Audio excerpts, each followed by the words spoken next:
Ayat yang pertama dalam surat Al-Hadid ini, sabbaha lillahi ma fis samawati wal ard wa huwal azizul hakim. Ayat pertama surat Al-Hadid. Artinya mensucikan bagi Allah sesuatu yang ada di langit dan di bumi. Dan Allah Maha Perkasa lagi bijaksana. Seluruh yang ada di langit dan di bumi itu mensucikan Allah Subhanahu wa ta'ala. Tumbuh-tumbuhan, batu-batuan, binatang, semuanya bertasbih kepada Allah, mensucikan Allah Subhanahu wa ta'ala. Mensucikan Allah dari apa? Dari bersifat dengan sesuatu yang tidak patut atau tidak layak bagi Allah Subhanahu wa ta'ala. Para muhibbin rahimakumullah. Jadi kita sebagai manusia, kita pun diwajibkan, kita pun dituntut untuk senantiasa sepanjang hayat kita mensucikan Allah Subhanahu wa ta'ala. Pertama yang kita sucikan adalah zatuhu subhanahu wa ta'ala, zat Allah Subhanahu wa ta'ala. Macam apa mensucikan zat Allah?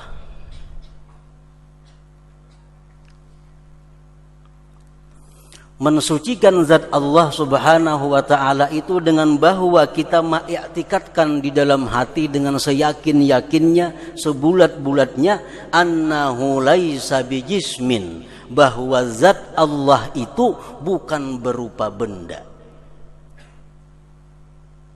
Zat Allah bukan berupa benda, macam matahari, misalnya bintang, bukan.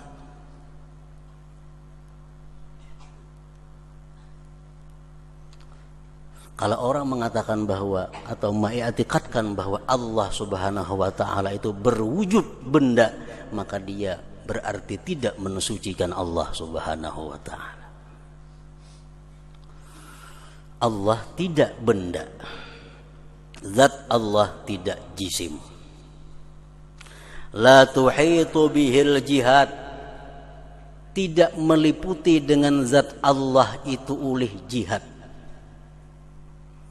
Artinya kita mengiktikadkan dengan seyakin-yakinnya bahwa zat Allah itu tidak di atas, tidak di bawah, tidak di kiri, tidak di kanan, tidak di muka, tidak di belakang. Zat Allah tidak bisa diliputi oleh jihad. Kalau orang mengatakan bahwa Allah Subhanahu wa ta'ala itu di atas, berarti dia tidak mensucikan Allah. Karena atas bagian daripada jihad. Wala yahullu bi syai'in wala yahulluhu syai', dan Allah zatnya itu tidak bertempat pada sesuatu dan tidak ditempati oleh sesuatu. Allah kada bertempat. Allah bukan di atas langit, Allah bukan di atas aras. Allah maha suci daripada bertempat. Bahkan Allah sudah ada sebelum adanya tempat. Kalau Allah bertempat berarti kenal tempat pada Allah. Nah, apabila ada ayat-ayat Al-Quran atau hadis-hadis Rasulullah SAW yang menyatakan bahwa Allah Ta'ala itu bertempat, itu kita takwilkan. Jangan dipaham dengan seadanya. Dalam Al-Quran ada disebutkan tsummastawa 'alal arsy, kemudian Allah duduk bersemayam di atas aras. Nah, bukan diartikan duduk bersila Tuhan, kada. Itu ditakwilkan bahwa Allah Subhanahu wa ta'ala duduk di atas aras, artinya Allah menguasai aras. Pengertian duduk bisa diartikan menguasai. Yang duduk macam kita. Kalau kita mengatakan bahwa Allah duduk macam kita, berarti kita menguturi, tidak mensucikan zat Allah Subhanahu wa ta'ala. La yataghayyaru, Allah tidak berubah. Sampai kapanpun zat Allah tidak berubah. wa la yantaqilu, zat Allah tidak berpindah. Tuhan turun, naik, kada mau. Maha suci Allah dari yang demikian. Wa la yahudduhu zaman wal makan, dan tidak bisa membatasi akan Allah oleh masa dan tempat. Laisa kamitslihi syai', tidak ada sesuatu jua pun yang menyerupai Allah Subhanahu wa taala. Nah, ini sekilas tentang i'tikad mensucikan zat Allah Subhanahu wa taala. Jadi mengenai zat Allah itu kada bisa dibayangkan dengan akal. Semakin kita mengupas jauh tentang zat Allah, semakin rinci kita menerangkan tentang zat Allah, kita akan semakin kebingungan. Makin jelas, makin bingung. Apabila kita bingung tentang zat Allah, berarti kita sampai ngarannya kepada Allah Subhanahu wa taala. Orang-orang arifin seringkali berdoa, Allahumma zidni tahayyuran fika. Ya Allah, tambahkanlah kebingunganku pada Engkau. Kalau kita parak bisa merupakan Allah, berarti kita makin jauh dengan Allah. Orang yang dekat dengan Allah, orang yang bingung tentang bagaimana zat Allah itu. Nah, berbeda dengan manusia, dengan makhluk Allah. Kalau si manusia atau benda-benda lain makin rinci dijelaskan, makin paham kita. Makin jelas kita menguraikan tentang makhluk, makin paham, makin bisa membayangkan. Kalau Allah Subhanahu wa taala ini zatnya, makin rinci kita menerangkan, makin bingung. Zat Allah Subhanahu wa taala itu bukan benda. Macam apa kada benda? Sudah bingung kita. Kemudian ditambah lagi penjelasan, zat Allah itu kada diliputi oleh jihad, tambah bingung. Kayak apa Tuhan? Di atas kada, di bawah kada, di kiri kada, di luar kada, dalam kada. La yahullu fi syai', tambah pulang penjelasan Allah kada bertempat pada sesuatu, makin bingung lagi kita. Makin banyak penjelasan, makin bingung. Nah, lain manusia. Kita jelaskan. Kan tahulah si Udin itu, maka ada tahu. Udin itu orangnya hirang tinggi. Nah, kawas sudah kita membayangkan. Rambutnya ika, kawap makin parak kita. Rambutnya ika. Bentuknya macam ini, macam ini. Makin kita rinci, makin terbayang. Nah, itulah makhluk, berbeda dengan Al-Khaliq Allah Subhanahu wa taala. Yang kedua yang wajib kita sucikan adalah sifat Allah Subhanahu wa taala. Macam apa mensucikan sifat Allah?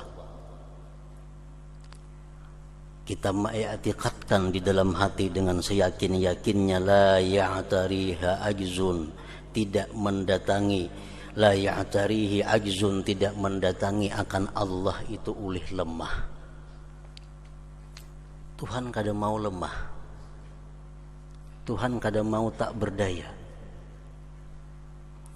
Wala ta'khuduhu sinatu wala naumu wala marad, tidak datang kepada Allah itu mengantuk, apalagi guring, garing, kada mau. Wala yu'ariduhu fana wala maut, tidak menghalangi akan Allah oleh kehancuran dan kematian. Wala yukrihuhu syai', dan tidak ada seorang jua pun yang bisa memaksa Allah Subhanahu wa taala. Nah, ini sebagian daripada i'tikad mensucikan sifat Allah Subhanahu wa taala. Kemudian lagi yang wajib kita sucikan fil asma Allah. Nama fil af'al pada fi'il Allah. Kita wajib mengiktikadkan di dalam hati bahwa Allah Subhanahu wa taala itu la yaf'alu wa la yakhluqu abasa. Allah tidak berbuat sesuatu, tidak menciptakan sesuatu sia-sia. Kita wajib i'tikad. Apa yang diperbuat Allah pasti ada rahasianya, pasti ada manfaatnya. Tidak ada sedikit pun perbuatan Allah itu yang sia-sia. Itu i'tikad dalam hati. Allah menjadikan binatang apapun pasti ada rahasianya, bukan sia-sia. Wala yasdhulu minhu zulmu, dan tidak terbit daripada Allah kezaliman. Apapun yang diperbuat oleh Allah, Allah tidak zalim. Umpamanya Allah menjadikan manusia sangat miskin, sangat jelek rupanya, cacat tubuhnya, terus menerus dalam keadaan sakit. Mana miskin, mana jelek, mana sakit, mana cacat. Zalimkah Allah? Maha suci Allah daripada zalim. La yasduru minhu zulm, tidak terbit daripada Allah itu kezaliman. Wala yajlibu manfaatan li nafsihi wala yadfa'u madarratan laha, dan kita wajib mengiktikadkan bahwa Allah itu memperbuat sesuatu bukan untuk mengambil keuntungan bagi Allah. Allah memperbuat sesuatu bukan untuk menolak kemudaratan bagi Allah. Kalau Allah menyuruh kita sembahyang supaya Allah itu terasa besar, nah itu kada mensucikan Allah. Sembahyang kada sembahyang kita sekecil sedikit jua pun kada mengurangi keagungan Allah Subhanahu wa taala. Allah menyuruh bukan manfaatnya kembali kepada Allah. Fil asma, kemudian kita wajib mensucikan nama Allah. La yusamma illa bima samma nafsah, tidak boleh kita memberi nama kepada Allah kecuali dengan nama yang Allah sendiri menamai dirinya. Sudah ada nama Allah, sudah baku, ada kalau ditambah dikurang lagi.